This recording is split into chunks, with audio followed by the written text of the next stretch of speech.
Hello and welcome to the 24th day of One Health Awareness Month. Now, although today is the 24th day, I had to step away from a few days for doing the videos, so this first video is going to be covering the last three topics that I missed.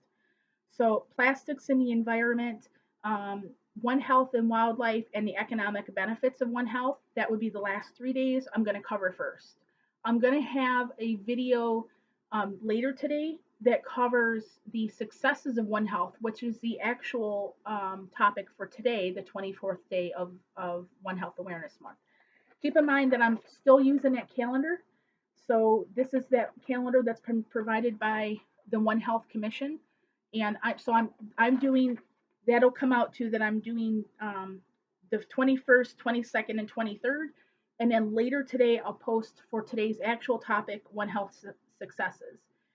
But before I get into that, I just want to bring up something that is in the news right now, and I'm hoping that kind of remind professionals um, and hopefully encourage them to take part in keeping people calm and out of a fear-driven state here. So right now, China is having a concern with a disease called novel coronavirus. We really don't know which kind of coronavirus, if this is a brand spanking new type of coronavirus, um, because MERS and SARS are other coronaviruses. We really don't know what's going on to say specifically which type, but we know that it acts like that, so it's being labeled right now as a novel coronavirus. I'm not going to go in detail about that because I've been posting things. Hopefully, you've been able to read them. There's been very good information coming down the pipeline that's reliable that I've been posting on, so we can keep up on what's happening with that. The one thing I would remind us as professionals is how to react when they express concern um, over this disease. So, ironically, this happens to be, it looks like a zoonotic disease. That is the one thing that they are saying right now. So, this would fall in the realm of One Health Awareness Month. One of the reports I had read was it's possibly transmitted from snakes, which I find very interesting. But the one thing that they have said is even if it's not a snake thing, it looks like it all started out of a live animal market. And live animal markets are always a concern, and it's not just in China, it's any of them. And it's because of um, the manner in which the animals are kept. Uh, they're close quarters, sometimes cages stacked on each other. They're processed at the same place.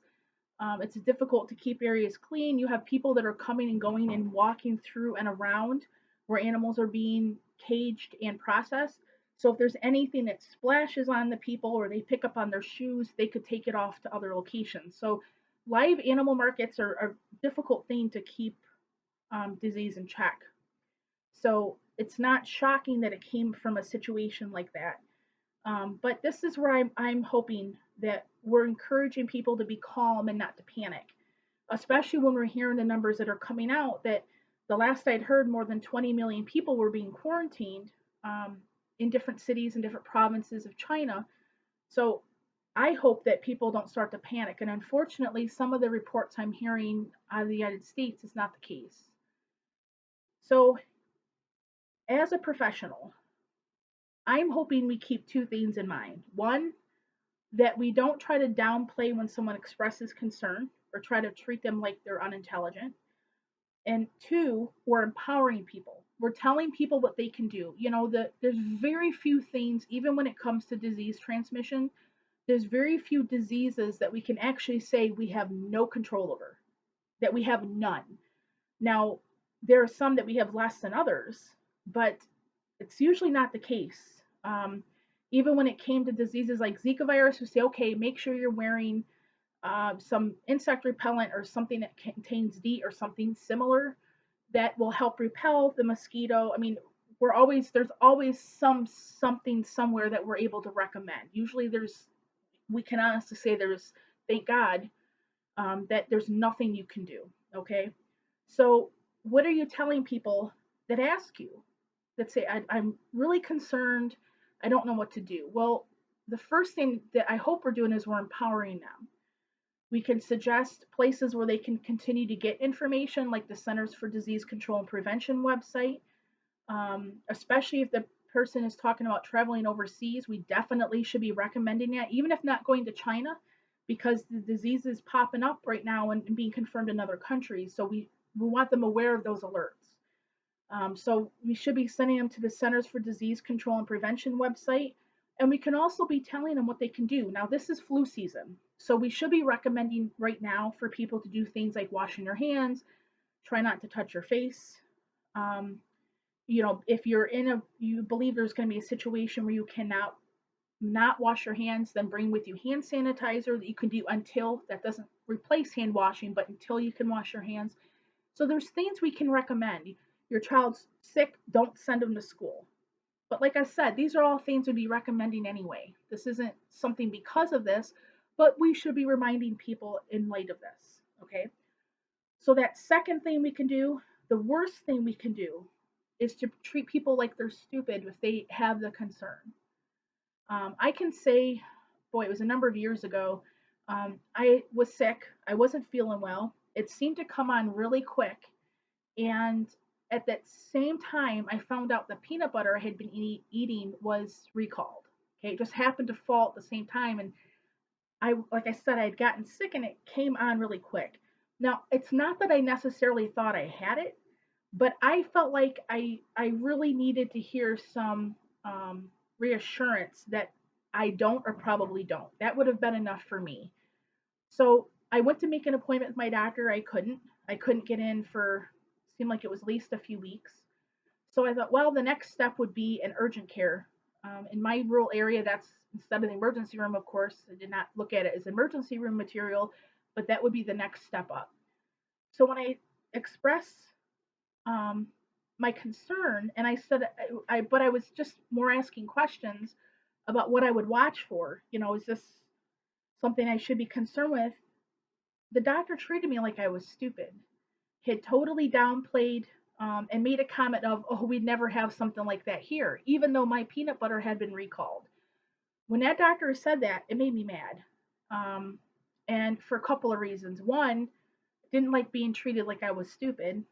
But two, then I started to doubt that doctor's capability. Because if you're trying to say it's not, it's because it's here, even though I know my food was recalled, that didn't fit. Because the food wouldn't have been recalled if it was an absolute impossibility to happen. Now, it could be minuscule, but it's not impossible. So I did not appreciate the way that that professional had responded to me. And I hope that we're not doing that because we shouldn't be. So again, when we hear about these big disease outbreaks that are occurring, two things. Don't treat someone like they're stupid. Even if it sounds absolutely crazy to you, they're telling you they're concerned. And two, that we empower them and try to give them steps that they can do to reduce the likelihood, and when the most likely it's going to be reduce the likelihood of transmitting any disease in general, like the flu. Okay, so I just wanted to bring that up. Um, I hope that you've been able to catch my posts about the coronavirus because it's been pretty interesting following it so far. We don't know a heck of a lot about it right now, but I hope that you're following it because it's definitely been pretty interesting. And I hope that the public health professionals that are responding, everyone's able to stay safe, and that we keep everyone in our thoughts and prayers that everything goes well, so we can get this under control through our public health steps. So, getting back today on being for One Health Awareness Month, I'm covering, remember, 3 days here. So I'm covering plastics in the environment, I'm covering One Health and wildlife, and I'm covering the economic benefits of One Health. So the one thing I hope you're keeping in mind every time I post anything, especially since we're talking about One Health Awareness Month, of that One Health triad. So we're talking about animals, people, and environment. Okay, it's really important that you keep that in the back of your mind because hopefully attached to that, you're thinking about all the professionals that would fall under those realms because that's what we're speaking of. That communication and openness between all the professions that respond in human medicine, veterinary medicine, and environmental sciences. Okay. So a healthy One Health community means that we're open. Okay, that means communication is open. It means we're connected. It means that we're informed and we're all free to provide that information to each other. So a community benefits when all of those characteristics are present. When we have situations that we're unaware that it turns out there's a zoonotic disease within our community, when information is felt like that it's held by one profession or one area and not sent out to everyone else, not only is it frustrating to the professional, but it's also very upsetting to community members because we're here to give information and direction to them. So if we it seems like we're not informed or we're not in communication or connection with each other, it shows.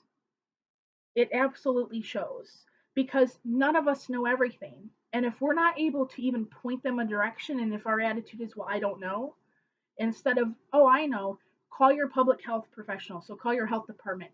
Okay, well, here's a concern. You may have this zoonotic disease.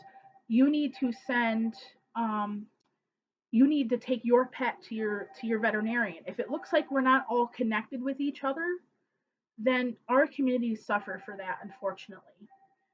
So start talking about our very first topic here. So we're talking about plastics in the environment. What I've and I don't think I'm alone in this.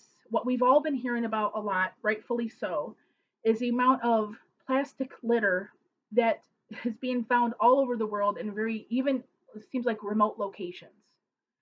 And I have seen videos with people seeing it appears to be an injured turtle swimming in the ocean and someone taking their boat to go up alongside of it. Long story short, it turned out that in this particular instance, it's in my head. It turned out a straw had somehow became lodged up in the sinus of this turtle, and they pulled it out and let the turtle go. Um, we've seen situations of animals becoming entangled in trash or eating trash. So I'm not going to go that direction. I think there's a lot of information out there that we're all pretty aware of the dangers. My earliest memories in school was in kindergarten. We had a teacher, it probably was for something like one for Earth Day, and she was talking about how we dispose of our trash. And the picture she showed us was a seal that had one of those six-pack rings around its neck. I never forgot that. I mean, that was 30 plus years ago. So ever since then, I'm very aware of what I'm throwing out. So like if it's those nets for like you get in onion bags, I shred that thing. If it's like for pop, the six-pack ring, then I cut them up before I throw them out. I'm very cognizant of what it is I'm sticking in my trash. But I want to talk about something else for a second here. So how let's say you live in a community that's very centered around waterways. I live in Michigan, and of course, water is huge here. You know, we have the Great Lakes that surround us. We have thousands, and I do mean that, thousands of lakes and waterways within the state of Michigan, and we have many communities that are built up around that. You know, with cabins, with all sports lakes, with people that do boating. I mean, we have communities and tourism that is definitely built up around our waterways. So what would happen if you're in a situation where you live in a community where you have these different like we'll say an all sports lake that is definitely bustling during the summer season? What if that water source became contaminated? Okay, I want you to think about that for a minute. What would that mean? Now, obviously, the concern would be our drinking water and water to bathe in. That would be of definite concern. But what else? What besides that would be a concern? Well, what about the impact on economically on that? What about all the businesses that depend on that waterway? Maybe it's a waterway that you have fishing. Okay, you that a lot of people come to that area for fishing. The restaurants benefit from it. So economically, the community benefits from that waterway. What pays for public health programs? What pays um, for us to be able to educate our children with a free education? What pays for all those things? It's things like tourism. So this is one of the areas why I feel very connected with public health in general. the understanding is there that this tertiary effect, okay, so that as it may seem like, yeah, we're talking about controlling a disease, for instance, but these all these other branches of concerns that fall off of that. So we have a contaminated waterway. Yep, we got to clean it up, but what is the economic effect because of that? So hopefully, and I want to bring this up. I'm not going to go political here, um, but I'm hoping you're keeping things like that in account when you're picking out any political campaign or anything you're looking at supporting or voting for or anything, because we tend to hear politicians separate this. It's like, well, either you support climate change or you don't. Either you support the funding that's to clean up or you don't. Well, what happens when things aren't cleaned up? Yes, it's a hazard to our health, no doubt, but something is connected to that. Some industry or something's connected to that. Now you're talking about tax dollars being affected. And if you want certain programs funded, then you're going to have a problem. Okay, so I just wanted to bring that up here for a minute. So in the United States, and I'm speaking about the US because that's my country, I'm sure this is the same in numerous, if not all, other countries besides us. But in the United States, we do believe um, that we can protect our environment and that we can do it through responsible visiting, recreation, and harvesting. So what I'm talking about is, yes, we can actually protect our environment and have hunting. We can do that. Those things can work. The key word is that it's through responsibility. So are we doing that with our waterways? Are we making sure that we're protecting things as we should? Because what we don't want to do is do something that could affect our here and now, like our drinking water, but also affect our economic ability to fund those programs, to fund public health. Okay, so if we have contamination, um, and we're looking at the potential of long-term effects that's even outside of drinking water, what could be another possibility here? Well, let's talk about that for a minute. So here's an article, and like I have always, guys, it'll be posted the links because I want you to read the whole thing. Of course, I only talk about particular portions of it. I'm not posting the whole thing or discussing the whole thing, but I'll have the link on here. So this is from The Guardian, and the article is Plastics Leading to Reproductive Problems in Wildlife. So, wildlife in the oceans and on land are subject to cocktails of pollutants known as endocrine disrupting chemicals, or EDCs. But little is known about how these common substances interact in the environment despite years of research. The increasing problem of plastic waste breaking down in fragile ecosystems is now one of the key areas of research for science. So, before I continue on, I just want you to think of something. Think back to your times of Biology 101. How do we designate something as being alive? So, how can I say that the fish is alive as opposed to, we'll say, the rock that's at the bottom of the pond that fish resides? What can I distinguish that fish is alive versus that rock? Well, there are certain parameters. Okay, so those parameters are its ability to use energy, its ability to reproduce, its ability to grow, and its ability to adapt to changes. So those things need to be present for me to say that some potential organism is in fact living. Okay, so keep that in your mind for a moment. Killer whales with high levels of pollutants known as polychlorinated biphenyls, or PCBs, which were used in many plastics before being banned globally in 2004, have shown reproductive problems. A pod off the coast of Scotland, known to have high levels of PCBs, has failed to produce a single calf in 25 years.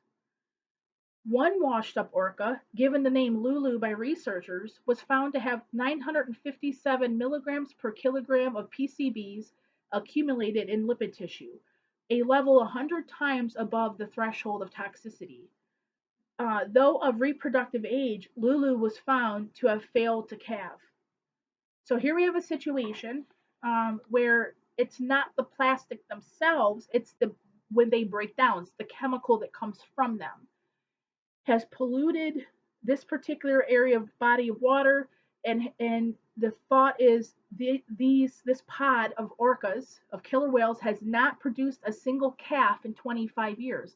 Well, while they're finding this out, that's when Lulu washes up on shore and is dead, and they find out she has 100 times what would be considered toxic. Not the 100 times of what would be acceptable, 100 times of what would be considered toxic in her system. And though she was of the age to reproduce, she had not. So what we're affecting is one of the ways we consider something living, and it's its ability to reproduce. That was very strong to me. So in that case, let's think about this for a minute. Let's say this was an area of Scotland that they had responsible business owners that did whale watching. If we remove something like that, so I'm not trying to minimize the fact of you're talking about decimating of species, because I'm definitely not doing that. I'm just trying to get you thinking about all the other industries that can be affected by something like this. So if you have a town that you have businesses that do whale watching, now you're affecting their livelihoods and anything else that comes off of them. So if there's restaurants, if there's B&Bs, anything that could come off of that would be affected, now you're talking about something that could affect funding, which could affect the funding to research these animals, which could affect public health funding, and so on and so forth. Okay, so not having, looking at situations where there could be plastics or other waste contamination, it's so tempting to look at in a small picture, well, we could just clean it up. Well, if we just get a machine and clean it up, well, that'll take care of it. And unfortunately, in some areas, it's definitely not going to be that simple, because once we remove it, the damage has been done. So now we got to figure out a way to either work around that damage or repair it, because simply getting rid of the contamination isn't enough. Okay. So that was plastics in the environment. Um, so what's the second topic? The second topic, and I'm trying. You guys remember what I said? What was my second topic? Okay. I can't hear the people in the back, so I'll go ahead and repeat it. So the second topic is One Health and wildlife. Now, I have to tell you, this is something that I have been passionate about for a number of years. I was a licensed wildlife rehabilitator for 10 years, and this is an area I definitely know well. And this is an area that I took very seriously when I would receive an animal that was orphaned or injured, and it had to be because of some sort of human interference. Maybe a car hit them, maybe the mother was killed by a dog or cat. I was very cognizant of the fact of I'm not there to interfere with Mother Nature. I'm there to um, to aid a situation that we've already interfered with on some level. And then it was always with the goal of eventual release of that animal. If that animal could not be released, then the situation was of having to euthanize it, because that was the purpose. Okay, so when we talk about wildlife and One Health, we did discuss previously over um, the discussion of encroachment and something called spillover effect. We talked about that with food security. So we understand that when we overlap with areas, we increase the likelihood of our livestock and of people acquiring certain other diseases. But what about, is there other ways to see signalment? So, can we take signalment from a wild animal that's showing disease and apply that to human populations? Can we say, oh, we got a concern here because we're noticing that there's animals acting ill, even though we haven't had any diagnosed cases with people, and say, we've got to do something? Absolutely. And I'm sure you've heard about the canary in the coal mine. We used animals in that regard, that if the canary dropped dead, then we knew that was a concern for the miners that were in that coal mine, right? So when we see animals that are acting ill, we absolutely should be reacting to it. Absolutely should be reacting to it. So that's the direction I want us to go in, and what happens when we cooperate with each other to tackle those scenarios. So this is an article um, that's from the American Public Health Association, or APHA. This one will also be posted, and it's advancing a One Health approach to promote health at the human-animal environment interface. Now, this is a long one too, um, So I'm only covering certain paragraphs that pertain to what we're speaking of today. So One Health may also help elucidate toxin exposures at the human animal environment interface. For example, reduced eagle eggshell thickness caused by the pesticide dichlorodiphenyl dichloroethane, or DDT, was an early warning sign of risk to human health from persistent organic pollutant exposures.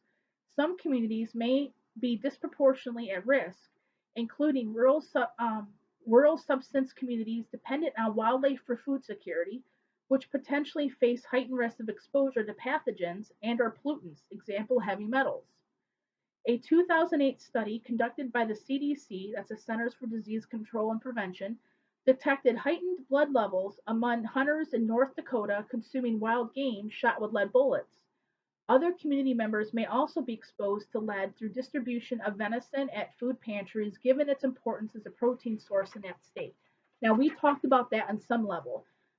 Like I had said about food security, I think it was because it was in two parts. I believe that was the second part where I was explaining that we need to look at food security in our wildlife too, because to some that is their food source, right? So between 2004 and 2012, funding for West Nile virus surveillance decreased by 61%. Again, decreased by 61% in the United States, with an associated decline in surveillance capacities for West Nile and other arboviruses. So arboviruses are ones, uh, they're transmitted by arthropods. Okay, so we're talking about mosquitoes, ticks, um, and so on. So even though we have a concern, we knew this with DDT, that was a real incredible eye opener. And we've had this really big eye opener with mosquitoes, especially with West Nile virus. So then we have funding that decreased by 61% within an 8-year time frame. So the United States has experienced both acute and sustained public health challenges from zoonotic and vector-borne diseases. As of January 2017, 728 cases of hantavirus pulmonary syndrome have been diagnosed in the United States, traced to exposure in 36 states since the first detection of the rodent-borne disease in 1993. 36% of these cases were fatal. Cases of hantavirus pulmonary syndrome have also occurred elsewhere in the Americas, with large outbreaks typically being linked to changes in environmental factors. Example being land use changes and unusual weather. Leading drivers of emerging zoonotic diseases include rapid international trade and travel, land conversion, changes in agriculture production systems without sufficient biosecurity, climate change, and more. Risk assessment and mitigation around these drivers are often not adequately emphasized in public health activities, resulting in reactive approaches. So I had brought up some of these before. We talked about biosecurity with avian influenza, and that virus can be carried on the fur, feet, and feathers of things like mice and we'll say songbirds that like to eat out of poultry feed. We discussed food security with wildlife. So these are things that we've discussed before on some level. So when we allow this to overtake um, and we aren't providing adequate information, then we get a reactive approach from people. I'd start off with saying about the novel coronavirus. When we have situations where people are not feeling like they're empowered, okay, they just know there's disease present, but they're unable to react to it in a positive manner. Then what happens? They react to it in some other way. It may not be in a positive manner, but they are going to react to it. So it's important that we keep this information open and out there so that they can realize that yes, there are some things they can do, and this is how we can reduce disease. When we're talking about wildlife, we're talking about situations where seeing those sick animals can be part of that empowering situation, which is why one of my other videos I talked about the see something, say something. One way to empower people is that when you see an animal that's not acting right, you need to pick up the phone, you need to call somebody. So there is something they can do and someone will respond. That is also empowering to people, that they will not be ignored when they see something that doesn't make sense to them. When they know that public health professionals are doing what they can do, then they're less likely to react with panic. They're less likely to take a direction that could be damaging themselves or their communities or their families.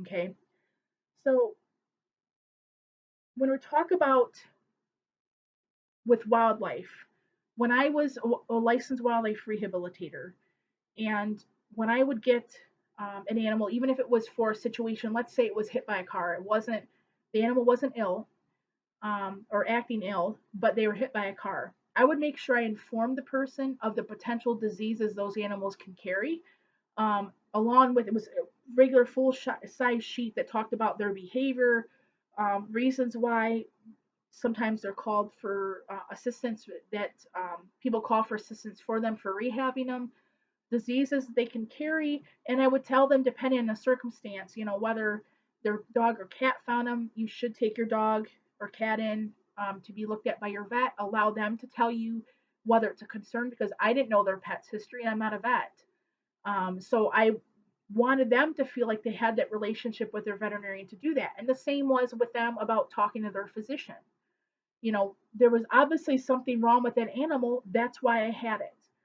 Sometimes the fact that they were caught by a dog or cat, which could be unusual for that animal, it could be they were moving slower than normal because they were sick and therefore that animal was able to catch them.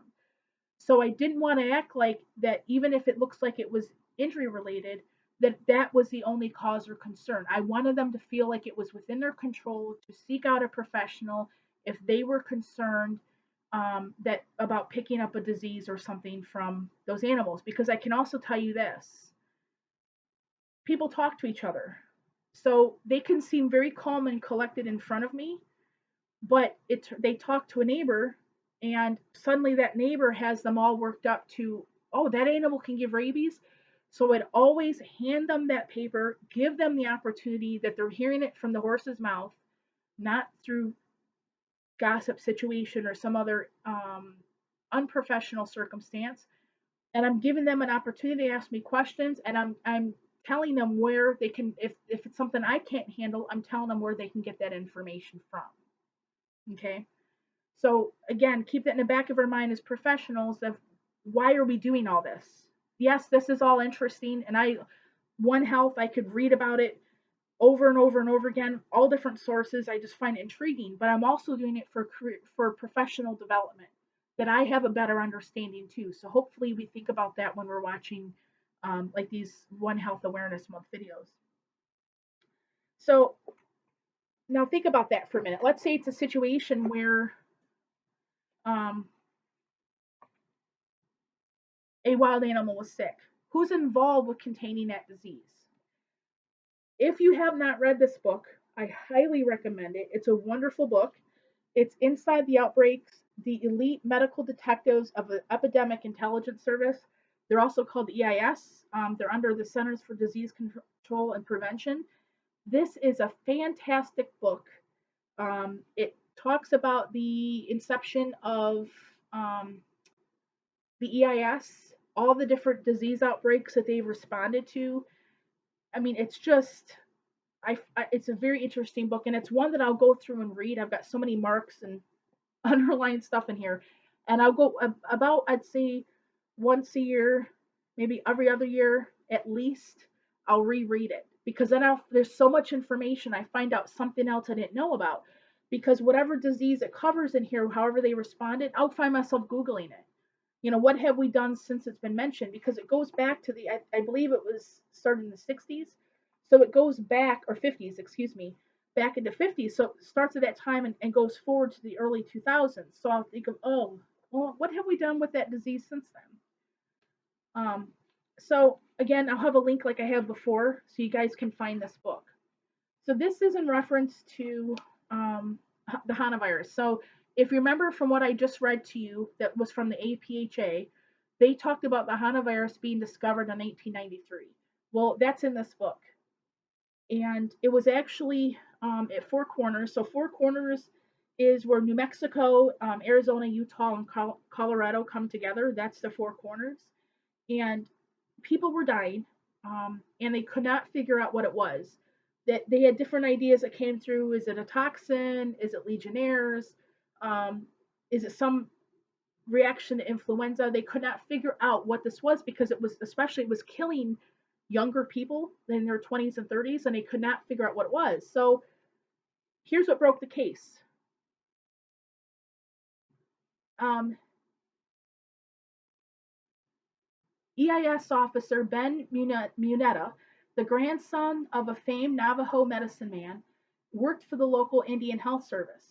Tribal leaders told him that similar deaths had occurred in 1918 and 1933 when harsh winters were followed by excessive spring rains that made the desert bloom as if it had done in the spring of 1993.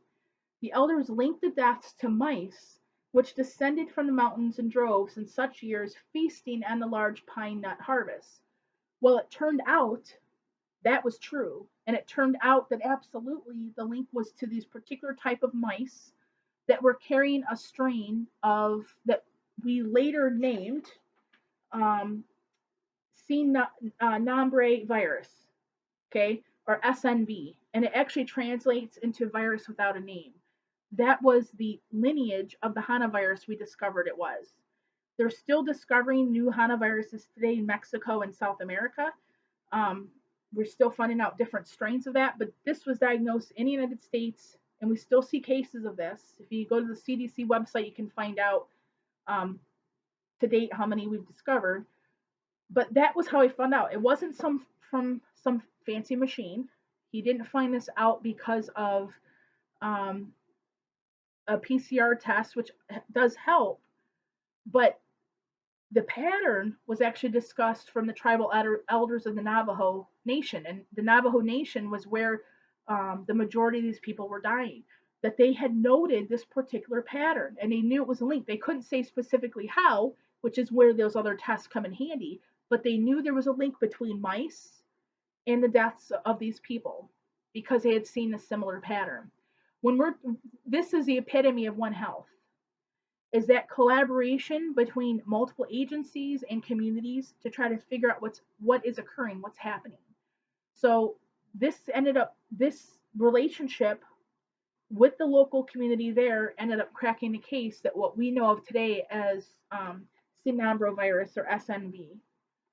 Okay, so when we see these patterns in wildlife, this is what helps us to determine of whether this is a threat to people. When we see the animals that could be sick or unusual patterns, and what we can do to um, reduce transmission. One of the ways we can help reduce transmission is by making sure that we're communicating with each other, that we're have an open dialogue with each of our professions so that our community members are informed of what's taking place. Okay, so our last and final subject matter here is the benefits of One Health. I decided to go with an angle with this particular topic on something that, especially, I can relate to this, and I'm going to talk in a moment about the avian influenza outbreak that was from 2014 to 2015. But the benefits of One Health is really acknowledging exposure routes and emphasizing collaboration. With the more of those two that we have, the more open we are, the more likely we are to get a positive benefit and getting rid of the disease or eliminating it or at least reducing it, identifying where the concerns are, and so on and so forth, so our community is as happy and healthy as possible.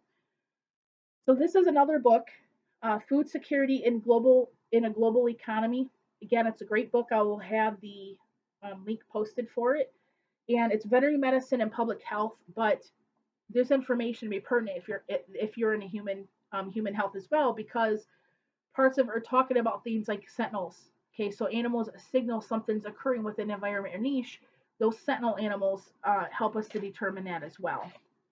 So trade in wildlife provides disease transmission mechanisms at levels that not only cause human disease outbreaks, but also threaten livestock, international trade, rural livelihoods, native wildlife populations, and the health of ecosystems.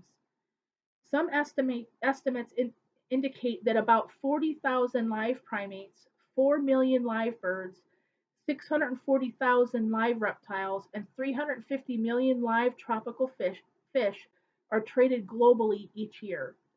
It is estimated that the international wildlife trade is a US $6 billion industry. Translocation of wild animals has been associated with the spread of several zoonoses. Rabies was introduced in the mid Atlantic states in the 1970s by repopulating hunting pens with raccoons trapped in rabies endemic areas of the southern United States. In Finland, an outbreak of rabies occurred in raccoon dogs in 1988 as the wildlife species spread in new habitats from the accidental release of animals raised for the fur trade. This species appears to constitute a new reservoir of rabies in Eastern Europe, besides the red fox reservoir. Similarly, translocation of hares from Hungary, Slovakia, and the Czech Republic for sporting purposes has led to several outbreaks of the tularemia and the introduction of Brucella Suez biovar 2 in Western encroachment on the wild boar population. For the period 1993 to 2003, B. Suez biovar 2 infections were reported on more than 40 outdoor rearing pig farms in France. Similarly, Echinococcus multicularis was detected in red fox, illegally imported into South Carolina for release in fox chasing enclosures, and was recently detected in Norway, probably following its introduction by migrating Arctic foxes and its establishment through an accidental translocation of the intermediate host, the sibling vole. Many years ago, brush-tailed possums from Tasmania were introduced into New Zealand to establish a new species of fur bearer. The translocated population proliferated and is now estimated to be over 70 million, of which 3 to 30% are possibly infected by M. bovis, a permanent threat to the cattle and deer farming industries. Wild populations of introduced species can also become common disease reservoirs, a role played by Indian mongooses in rabies transmission on some Caribbean islands. Illegal trade can also be a source of human infection. In March 1994, health authorities in Antwerp, Belgium, were informed that a member of a team of 15 customs officers had developed psittacosis. The customs officer concerned had been admitted to hospital with pneumonia 10 days after exposure to parakeets that had been imported illegally by an Indian sailor. The risk of contracting psittacosis was 2.8 times higher in officers exposed for more than 2 hours to parakeets than for those briefly exposed. Similarly, isolation and characterization of the highly pathogenic avian influenza A virus H5N1 strain was reported from crested hawk eagles smuggled into Europe by air travel. Luckily, screening performed in human and avian contacts indicated no dissemination had occurred. So, why am I bringing it up as successes? These were professionals that were able to halt the transmission. It started off, we're talking about not some good situations. We're talking about rabies being relocated because it turned out raccoons that had rabies were being relocated to different areas of the United States, of course, took the virus with them. We're speaking of that. But we end with how these customs officers had prevented those diseases from entering different countries. Unfortunately, they became ill with them. But that process, that communication of knowing what to look for, how to identify potential disease sources, stopped those diseases and those animals with those diseases from entering these different countries. When we have communication as it should, that's success. When we have communication, we're open, we're all aware of what to look for and what our role is in keeping our communities safe. That's how we have stories of, well, how can we prevent those diseases or those transmissions? What can we do to reduce or prevent them? Well, when we're talking about even influenza and we're talking about the successes, it can also mean successes in the sense of, were we able to contain it? When we're talking about the 2014-15 outbreak in the United States, I had mentioned before that I had been deployed. I was deployed for that in Iowa.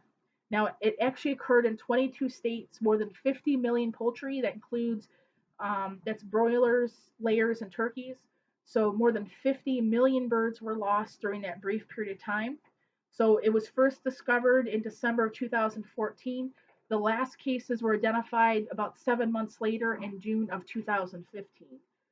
Um, how that affected to hear that huge number of more than 50 million birds. Well, here's a couple statistics to break that down. That meant that was 10% of all US layers. So 10% of all our chickens that lay eggs were removed from that in that 7 month period of time. About 7% of US inventory of turkeys, again, during that outbreak. So this is the statistic I'm going to discuss here, this paper. This is actually from the USDA. It was a 50 or 60 page report of what was done, how did we contain it, and the report itself is very valuable, and I am posting it as well, like I keep doing. If you're able to read any of it, if not all of it, would be great, because you're seeing that all the agencies that had to take part um, to contain this disease, to stop it from spreading any further. It talked about the aftermath and what we could do to make the disease um, unviable, so that it's not going to be transmitted to some other organism while we're trying to remove it from these poultry houses. So, at the height of response operations, more than 3,400 personnel were deployed. Approximately 250 APHIS personnel, that's the animal plant health emergency Animal Plant Health Inspection Service, excuse me, is APHIS, that is under the USDA. So approximately 250 APHIS personnel, 180 state responders, and over 3,000 support contractors. So they're not talking about total. That's at one time. So at the height of this, that would mean that there was, wow, almost 7,000, between 6.5 and 6.75. So about 6.5 thousand employees that were contractors, federal employees, or state employees at the height were at the same time working on containing this disease and eradicating it from these farms. Over the course of the outbreak, there were over 1,200 total deployments by APHIS personnel.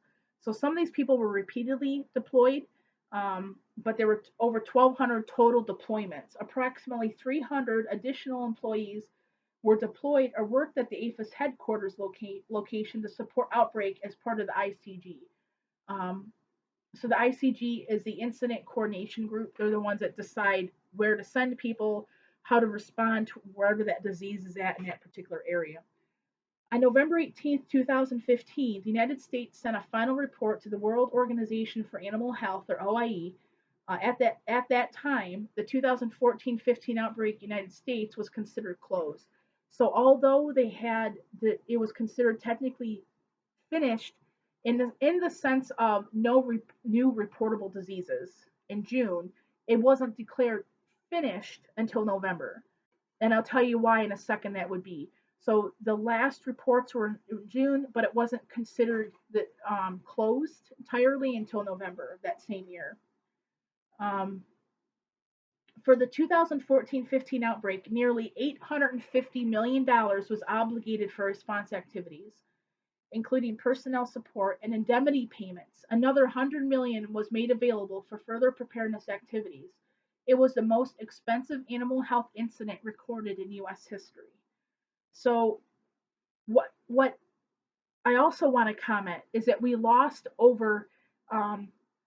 18 trading partners as a result too, and that cost our economy almost $900 million. So, in addition to the direct cost to us, what we were paying out for personnel to respond and so on, it actually cost the country almost $900 million in trade. We lost 18 trading partners as a result. Now, we did learn something from that, and we did learn something with the OIE. When there's a disease outbreak, it's reported to the OIE, and the OIE makes the whole world essentially aware of what's taking place. Okay. As a result, certain quarantine procedures may go into place, and the point is so that, let's say we had positive chickens or turkeys, we're not relocating them somewhere and of course, in turn, spreading that disease or sending it to somewhere else in the world. So that's the point of it. So one of the successes that came out of this was the realization that we could contain this disease in still areas in certain areas and still have trade. Okay, so how do I know this to be true? Well, less than a year later, no, excuse me, a little over a year later, we had an outbreak that was in Indiana. And what happened was we were able to confine that disease very quickly, and it only affected those particular counties. And I don't mean to downplay it, because to those poultry owners and workers, it didn't only affect them, it meant their livelihoods and so on. But it didn't extend outside of that. So it allowed for trade of poultry outside of those areas, as long as it wasn't in an area where we could say yes, there was an outbreak that was occurring. So we learn from these different situations to how big the span actually has to be, so that trade can still continue safely. I want to stress that it's not just for trade just to continue, because that I don't support. We don't want to do something that's going to permanently affect our food security or someone else's food security. But we want to make sure that it's safe, so that we are not only losing the money from those particular animals that are lost and those jobs that are lost, but that so those losses don't grow beyond those particular farms as well. Okay, because one of the concerns, of course, is our trading partners, that we permanently lose trading partners as a result. So the big takeaway from our successes is that we have success when we collaborate. We have success when we acknowledge the role each of us play in keeping our people healthy, our animals healthy, as well as our environment. Because when there's a breakdown of those things, when there's a lack of communication, then it doesn't just affect people. It doesn't just affect the animals, and it certainly doesn't just affect the environment. We acknowledge all three of those things overlap. So when one is out of kilter, it affects the others as well. Okay. So this has been a really good discussion. So today we covered plastics in the environment, wildlife and One Health, as well as economic benefits. And I will be, like I said, posting later today. That's actually for today's One Health topic. I will post that later today. And don't forget, right down in the spaces down here, you've got area for comments. Please post. Let's keep this conversation going. And we will later talk about One Health successes in particular. So I hope you have a wonderful day. And thank you for sharing this One Health Awareness Month day with me. See you later.